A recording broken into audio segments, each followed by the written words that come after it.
Alrighty, we are live Yeah. with Better Together and Kaci Cole. Thank you so much for our technical difficulties. Um, it has been a wonderful day so far. How are you feeling, Kaci? I'm good. I'm good. We've had a lot going on these last couple of days, so just busy and blessed, honestly. So yeah, Yeah, where we've been. absolutely. Well, I'm glad to hear it. I hear you've got a lot of events coming up Yeah. while we are in campaign season. Do we have any new and upcoming events in the next couple of weeks? I don't think necessarily new. I've talked about lots of them. So on Wednesday is the Restore the Balance Forum that is at Grand Junction High School and being led by Grand Junction High School students. So that's really exciting. On the 23rd is the Creative Alliance Forum. And then on the 30th is the Mesa County Women's Group Forum. And on the 18th, I'm also doing a meet and greet, I believe, at the historic Lowell building, but I need to check the address on Yeah, that. Yeah. no worries. Well, Uh, thank you so much for meeting with us today. We're so excited to have you here. yeah. Despite what my name tag says on here, I am actually Lehua La'a, and I am co-hosting with Nick Allen for Better Together.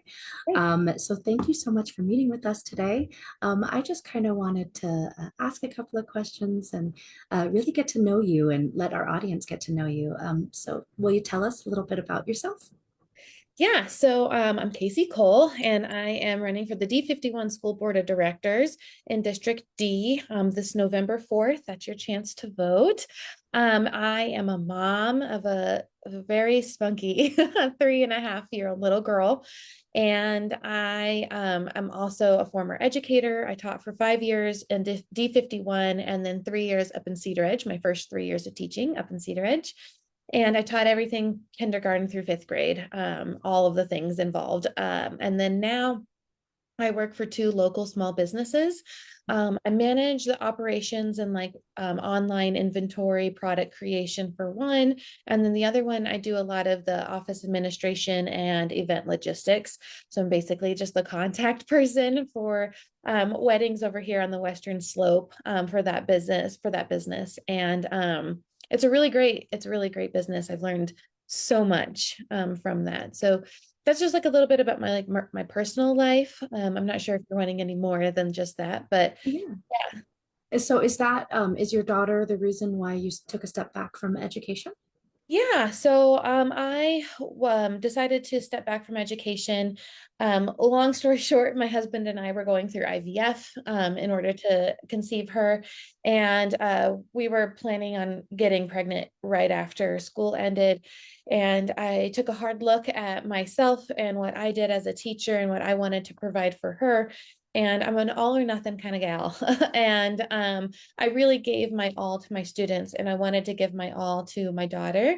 So I I wanted to do something that was going to let me give more of my all to my daughter. And so I decided I needed to step back from teaching. Um, and it's kind of in that little bit of a burnout phase also, to be completely transparent. There was a lot going on. It was in the height of COVID. Um, and so I realized I needed to take a step back. And I'm so thankful that I did, honestly, because I was able to reground myself and really find my passion again for students and education and things like that. So, and also get like a different view of the world and education as a whole. Absolutely. That is so amazing. Thank you so much for sharing that. And so, how has that kind of inspired your transition into running for school board? Yeah, so about a year and a half ago, I started wondering what I was going to do with my own daughter when it came to education. And I really did have a moment where I was like, ooh, is public education where I want my daughter to go to school? And that was really hard for me to grapple with because my whole life has been dedicated to public education and it like runs deep in my soul. And when I decided to become a teacher, 15 years ago, I really it it really just took me off guard that I even had that thought. And so I kind of looked at my husband and I was like, what are we gonna do? And he was like, well, you've never really backed away before. Like, why are you doing that now? What are some other ways you can get involved, so that you feel more confident in, I mean, going to public education, that kind of thing. And so I started thinking about whether I was going to go back to the classroom, or maybe I should go back and get my master's degree and do something different. And then I started thinking about it and I was like, well, what about like the Board of Education? And I started researching whether I would be a good fit, like if I even had the expertise or the leadership skills to be on the Board of Education. And the more I read, the more I really felt like this was something that I should do. And so I did. I decided that I was going to run for school board, and that this was a really great way for me to still be involved in public education, and really work towards a solution for our students in our schools. That's amazing. Thank you so much for sharing that, especially with your daughter and wanting just a better future for tomorrow. So, as a former educator, you are probably one of the first people that has the experience, the understanding of what it's like to actually be in the classroom, not just as a student, but as the educator. And so, understanding that and having that experience is really going to be the difference, I think, for your candidacy. So, as a former educator, one of my next questions is, what do you think is going well at each education level, meaning elementary, middle, and high school? And what do you think needs a little bit more attention in all education levels? Yeah, so I think we'll just start with elementary school. I think now that we have a really good, solid literacy and math curriculum that is, vetted and is like research based, and I think that has really given our teachers a good scope and sequence as to how we teach our students. And so that we're not a district of schools, we are a school district. That's something we hear a lot, is that, our teachers are aligned and our students are aligned, and they're getting a really good, robust literacy and math education. That's something I've heard from our educators that they've really appreciated too. When I started in D51, we were kind of all over the place. And I think our curriculum team has done a really good job of trying to find the resources and the money in order to have something for longevity of our students. K-5, if you think about it, in elementary school is the longest time they're in one school building. So it's really nice that our teachers have building blocks that they can depend upon. Um, in middle school, I think our middle schools do a really good job. It's a hard place to be, right? Middle school, of transitioning our students in from fifth grade into sixth graders, seventh graders, and eighth graders. That's a tough transition, and just getting them ready for that, I think, is really wonderful. I do know that there are a lot of middle school teachers who work really hard to make sure that those students have a good foundation so they're ready to go into high school. They're that bridge between becoming like a child and a young adult. And they're doing a really great job of bringing those students to that and holding them accountable. We do see, and this is kind of like a negative, something we should maybe work on a little bit, is we see a lot of behaviors and a lot of issues, I guess you could say, at the middle school level. But I think that's really our teachers holding our students accountable when they're going through those adolescent changes. And I think it's not something to celebrate necessarily, but it does show that our teachers are trying to hold our students accountable to their behavior and to their actions. So I do appreciate that they're working towards that. And then high school, I think our graduation rates are really growing. So I think that's a testament to the whole system, but also our high school teachers who are really pushing our students so that they are graduating and they're ready for life. Also, the CTE, or the career and technical education pathways that our high schoolers have, gives them lots of different options, because we can be real and know that college is not the best for every single student every single time. And so having lots of robust options, so the student feels confident in what they're going to do when they leave high school. And maybe if they're not super confident right when they leave high school, at least they've got lots of different opportunities that they have been at least shown. So some things that I think we could work on a little bit better in each grade level or each level of school, I guess you could say. Elementary early intervention. When we see kids struggling early on, it's best to intervene as soon as possible. So that, and not in a bad way, like not like that they're failing, but just trying to catch those kiddos that may fall through every once in a while, having better systems and more people in order to do that work. I'd like to see more paraprofessionals and educational aides in our classrooms. If we can find the money and the resources to be able to do that, I know our teachers would really appreciate having those students back, as well as lifting some of the workload for our elementary school teachers. It's a big workload.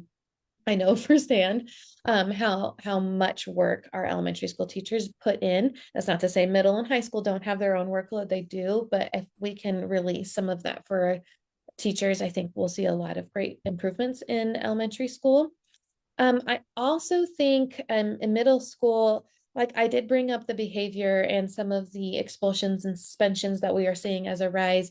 I think we just need more resources within those middle grades to help our students recognize maybe some of the feelings or the emotions, some more social emotional learning. And that does start in elementary school, where we start to recognize what our bodies are feeling and why, and how do we express that in appropriate ways that don't hurt other people, they don't hurt ourselves. And how do we manage that through? So I'd like to see that also in middle school and elementary school, but also in middle school. We all know that middle school is a big transition for our kiddos. So the more we can support them through that transition, I think the better. And then in high school, I think, like I said earlier, really just wrapping our businesses and our colleges and our career and technical fields, trade schools within our high schoolers, just so they really have a confident idea of what they might want to do and that they have a plan, right? So whether they decide to go directly into the workforce, maybe they've already made a connection with someone here in the workforce and they have that ready to go. They're not searching, they have that ready to go right when they graduate. Or the certificate of, certificate for trades, if they already have those set up, I'd like to see more of those. And of course, I'd like to see our graduation rate increase from 83% to 100%. I'm fully aware that maybe we can't get to 100% because there's lots of things that go on with our teenagers that may make them not able to graduate, and I don't want them to ever feel like graduation is the end all be all, but at Mhm. least some pathway that they can come back and get that diploma when they're ready for it. I'd like to see that more too. Absolutely. Thank you so much. That is a lot of really great answers and just proof that we have really qualified school board candidates out there. So thank you so much for answering that. Yeah. I am a very big fan of your website, and I've been really driving with some of your community values. Can you speak more about what community collaboration, school first, and financial stability mean under your So values? yeah, so I'll start with school first. And really what schools first means that all of my decisions as a school board member have to benefit our schools and the people that are within and surrounding our schools. Because when we put our schools first, then everything else kind of starts to fall into place, right? So when we think about what is going to make our schools the best, it also adds what makes our students the best, what helps our families, what helps our educators, what helps our community. So really, I am just rooted in making sure that anything that's brought to me, like how does it better our schools and how is what we're doing right now not the best for our schools. So that's what schools first means to me, above all else. Community involvement really does just mean bringing our community in so that everyone is eager and proud to be part of D51. I think about this as like our businesses really and eager and ready to support our schools, individual schools, not just like teams, athletic teams, or like the Knowledge Bowl or anything like that, but really coming into like elementary schools and providing expertise or providing these like small little lessons on like teamwork or collaboration. That way, from a very young age, our children have good mentors that will serve them for life. And then our schools also get a little bit extra out of that too, whether that's volunteers or resources or however that is. I really just want our community to wrap around our schools and our students to the maximum potential that we can. And I'm really open to creative ways to doing that. Many different communities and community members have different ideas, and I just really want to get them all on the table and not say that one group is better than another, or whatever that is. If your focus is to make our schools and our students thrive, then you've got my attention. And I am ready to just listen and hear what people have to say about that. And then financial stability on top of that really is like the foundation of all of this, right? We can't operate our schools if we don't have financial stability. And I really appreciate the work that our financial team has already done in really laying the groundwork for making sure that our schools have what they need, our teachers have what they need. Um, and we are kind of in a little bit of a financial crisis. No, I don't want to say a little bit. We are in a bit of a financial crisis where we're not sure what's going to come from the federal government. We're not sure what's going to come from the state. Just within the past 6 months, we've already been kind of yo-yoed around on what we're actually going to get or what's going to be frozen, and so on and so forth. And so I think financial stability is going to be coming back to our community and say, like, listen, we don't know what's going to happen at the federal level. We don't know what's going to happen at the state level. What do we as Mesa County prioritize when it comes to our schools and our students? And how can we as a community come together to make that investment, so that our schools and our students are supported, no matter what the federal government or the state government is able to provide for us? What is Mesa County going to provide for us? So it really is, my values are all intertwined very delicately and purposefully, because we can't have one without the other. We can't have financial stability without community involvement. And we can't have schools first without financial stability and community involvement, right? So all of these are purposefully intertwined, because they all really matter, and they really are the crux of what makes a school district and a community and an economy, a city, town, whatever, thrive. I love it. It's all interconnected. It And all I love is. how it just kind of interplays all one on top of the other. Thank you so much for sharing that. So your website did list a very hot take, where you said that we have more schools than we have students, and that not all public schools can meet the individual needs of every single student. Um, and so how do you plan on addressing that issue? What does that mean? Yeah, so when I say like our public schools the way that they are currently right now, we can't say that we are going to meet the needs of every single student every single time. It's not fair to our students to say that, because each student brings an individual learning style or individual background. No two children are the same. So to say that we are going to meet every single student 100% of the time, I think that's a really disingenuous thing to say. Not that anyone is saying that, but um, we just have to also recognize the way that public education is set up at the moment. There are times where we aren't going to meet our students' needs, and that should be taken as a challenge to try to innovate and figure out how can we create things or create systems or can create programs that do meet our students' needs. I was just over at Orchard Avenue Elementary School a little while ago, and they have essentially a self-contained cottage for students who have autism. And it is the least restrictive environment for those students because that's what they need. They were not getting the services that they needed in the general education population, or general education classroom. And it was not good for both. And it's okay to recognize that. So the how when we recognize that, and our teachers recognize it so quickly, they're like, man, I have these kids that are really driving, really doing what we need to be doing, and then I do have kids who have different talents and they have different potential, and in the way that it's structured right now, we're not meeting their needs to the best of their abilities. And so as a board member, that's a really nebulous and very big task to take on, right? And it is part of why we see charter schools and private schools start to pop up, I guess you could say, or try to establish, because our children do need differentiated learning and they do need different locations. And some students learn really well with the Montessori method, and some learn really well with the classical method, and some learn with arts and STEM and engineering and all those types of things. So we need to recognize that as a community and decide how are we going to make sure that every child has equal access and opportunity to attend the school that fits their needs the best. And when it comes to charter schools, I've talked about this a little bit before, sometimes the access and the opportunity isn't quite there.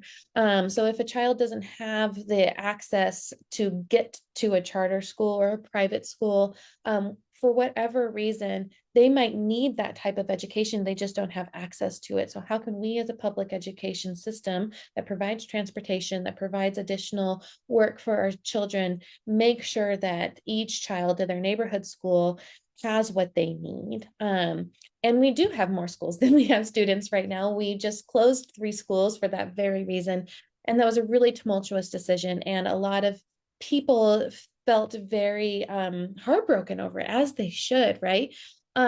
So how do we bring our community in to say, like, listen, this is where we are?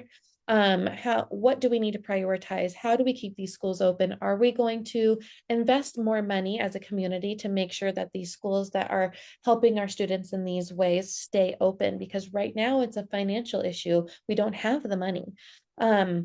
And charter schools do have a little bit more flexibility in how they spend their money, so they're able to offer different resources than public education schools can, or traditional public schools, I should say, can. So I think we just as a community need to take a really good hard look at um, what we want as a community. Do we want multiple different charter schools um, where students can go, and recognize that that might mean that the traditional public schools are fewer, right? Because we only have so many students to go around. Or are we going to try to invest in our traditional public education so that we have more money to do more with, and provide some of those programs and resources for our students? It's going to be up to the community, and I as a board member am probably going to have to make some hard decisions in the next few years. But I really have to bring our community into those decisions so they feel confident in the decision that I'm making. Absolutely. Thank you so much for sharing that. I think my biggest fear with funding of more charter schools is that there becomes less of an access or more barriers to Right. traditionally people of color or marginalized communities. And so that is a very difficult decision that you will have to make if Yeah. elected to the board. But I'm feeling pretty confident on that. If all goes well. So my final question for you is, if elected to the board, our District 51 teaching contracts will be up this year. Will you vote to renew that contract if elected? I really put it in the hands of the Teachers Association. If they want their contract renewed and they have substantial proof to show that they are bargaining on behalf of a large group of people, then yeah, I'm going to vote for it, because I also think that it helps our district, honestly. When I was a teacher, I was also part of the association, and I was the area representative, which meant that basically I was the representative for my building, and I would Mhm. work in close contact with my principal.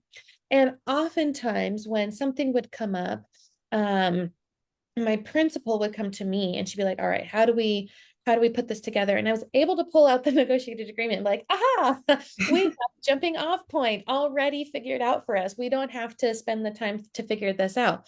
And she would be like, yes, great, let's work on it. So we would have a jumping off point rather than um, trying to figure out a new system. So I think it really just behooves everybody in our system to have a negotiated agreement and contract that our D51 educators and our D51 administration have come together and decided this is what we both can mutually agree upon. So I don't foresee myself not voting for that, because it does just seem much more advantageous to have one than to not have one.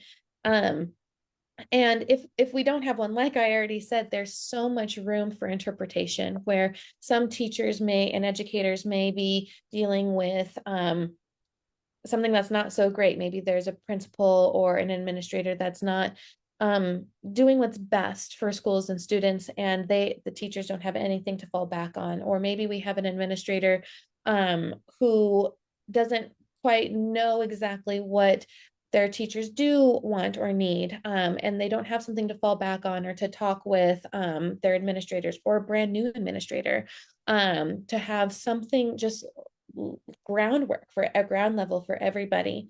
I was talking to a former board member a little while ago, and they were like, man, could you imagine if we did not have this collective bargaining agreement, all the different people we would have to bargain with and all lead everything up to interpretation, that it really in their mind felt like this is honestly the better way. It's the easier way. It's the most efficient way. And I do agree with that. I believe that our educators do deserve a voice in their workplace, and that is a contract. And I would vote yes for it, especially if the D51 educators want to the contract, right? Like if they don't want one, I'm not going to force one on them. But like I've come to talk with many of them, and they're like, please renew our contract. That's what we really want. We want this contract. We want this ground level base understanding between all schools, all district personnel, something we can all fall back on. So I agree. I think that it would be smart of a board of education to continue the contract with the D51 Educators Association. So what I'm hearing you say that you is that if elected, you would vote for it if that is what the teachers want. Yes. However, and if the contract negotiations do not go well, we may end up in some chaos in the upcoming year, right? Yeah, yeah, Because it's up to interpretation. yeah, I definitely think it would be up for interpretation, right? So a lot of the negotiated agreement right now sets the standard for every single school, right? So it sets Mm. the standard for the planning minutes. It sets the standard for whether we can roll over our day leave. It sets the standard for when we start time and when we end time, or what duties we're allowed to have. If we're allowed to have 40 minutes of lunch that's uninterrupted, or what have you. So there's all of those little things that likely our HR department would have to come up with anyway. uh, or the individual schools would have to come up with their own set of Mm. what is reasonable. And my point is, we've already done the work. And so why would we reinvent the wheel essentially? So that contract is really what's best for both administrative and our D51 educators. And I would support if there are other personnel that don't have an association, if they want to come together and collectively bargain, I'm open to that too. The more people that have a say in what they are doing in their work, I think the better. Because then we get to know really what is happening in our classrooms. And I believe our educators really do know what's best and what, or not necessarily what's best all the time, but they do know what's happening in a classroom. And when we listen, we can help them come up with solutions to make their life in their classrooms and just a little bit easier. I mean, right? That's our goal, is just to make their life in their classroom just a little bit easier so that they can work on teaching their students to become productive citizens, right? Yes, absolutely. Thank you so much for taking the time today to talk story with us. I feel like we got a lot of really great information from you and your campaign. Before we wrap up our interview, do you have any final words or anything else that you'd like to say before we sign out today? Not necessarily, I like I had said earlier, I don't know if I mentioned this, but my slogan is educate, elevate, and empower. And I truly mean that. I mean educate every child every day, elevate our school district, and empower our community. I want to see D51, like I said, to be the pride and joy of Mesa County. I want our students, our staff, our families, and our community to really be eager and proud to be part of the D51 educational district or school district. And then empower our community. Like I said, I want our community to wrap around D51. So I want them to feel that sense of belonging and that they have a voice and they can help us to be the best that we can be, right? How can we wrap around everybody to be the best school district on the Western Slope, and we can continue to improve and continue to thrive. And really, it's a call in. I hope that my my candidacy is just a call in to anybody and everybody. Like, let's come together. Let's do what's best for our schools and our students so that D51 can thrive, and we can be a really great school district for years to come. And we don't have to have these hard conversations if we just I mean, we're going to have hard conversations, but these really hard, tumultuous decisions, if we all just come together and involve every single person in D51 and in Mesa County. Absolutely. I wholeheartedly agree, especially because I don't understand why people wouldn't want to support education. Like these are the people that are going to be taking over tomorrow. Why wouldn't we want Right. more educated future for our youth? I just, well, regardless of our stances, thank you so much for taking time with us today. I hope you have a wonderful rest of your day and best of luck with your candidacy. Thanks. Oh, one more thing. Yes. Ballots come out October 13th and they Okay. are due November 4th. So don't forget, vote for Casey Cole, District D, either October 13th between November 4th. But don't forget, most important, vote, vote, vote. Yes, yes, yes. Thank you so much, Casey. I hope you have an amazing day. Make sure to vote October 13th when ballots come out all the way to November 4th. Have a Yes, thank wonderful you. day. Thank you for joining us at Better Together. Aloha. Thanks. Bye. Thanks.